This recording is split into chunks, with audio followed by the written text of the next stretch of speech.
말씀 묵상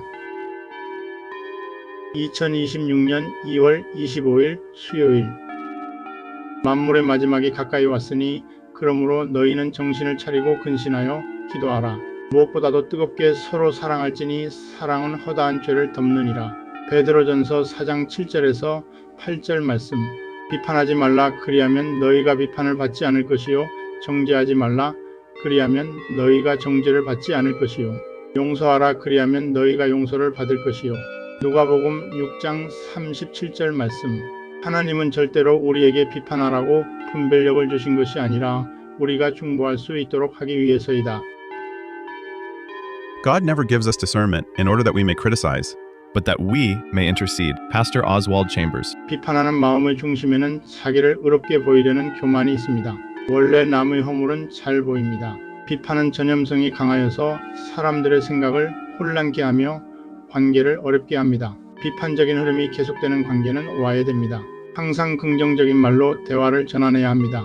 다른 사람에 대한 연약함을 보게 되고 문제의 심각성을 알게 될수록 비판과 정죄가 아닌 중보기도의 제목으로 삼고 긍휼한 마음으로 기도해야 합니다. 너희 입에서 아무 거친 말을 내지 말고 오직 덕을 세우는 데 소용되는 대로 선한 말을 하여 듣는 자들에게 은혜를 끼치게 하라. 에베소서 4장 29절 말씀.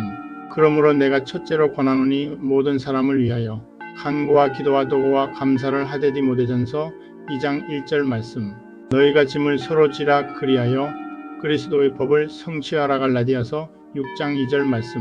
형제들아 서로 비방하지 말라. 형제를 비방하는 자나 형제를 판단하는 자는 곧 율법을 비방하고 율법을 판단하는 것이라. 네가 만일 율법을 판단하면 율법의 준행자가 아니요 재판관이로다. 입법자와 재판관은 오직 한 분이시니 능히 구원하기도 하시며 멸하기도 하시느니라. 너는 누구에게 이웃을 판단하느냐.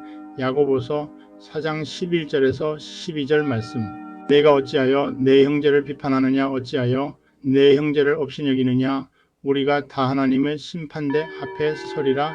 기록되었으되 주께서 이르시되 내가 살았노니 모든 무릎이 내게 꿇을 것이요 모든 혀가 하나님께 자백하리라 하였느니라. 이러므로 우리 각 사람이 자기 일을 하나님께 직고하리라. 그런즉 우리가 다시는 서로 비판하지 말고 도리어 부딪힐 것이나 거칠 것을 형제 앞에 두지 아니하도록 주의하라. 로마서 14장 10절에서 13절 말씀. 여호와 니시. 아멘.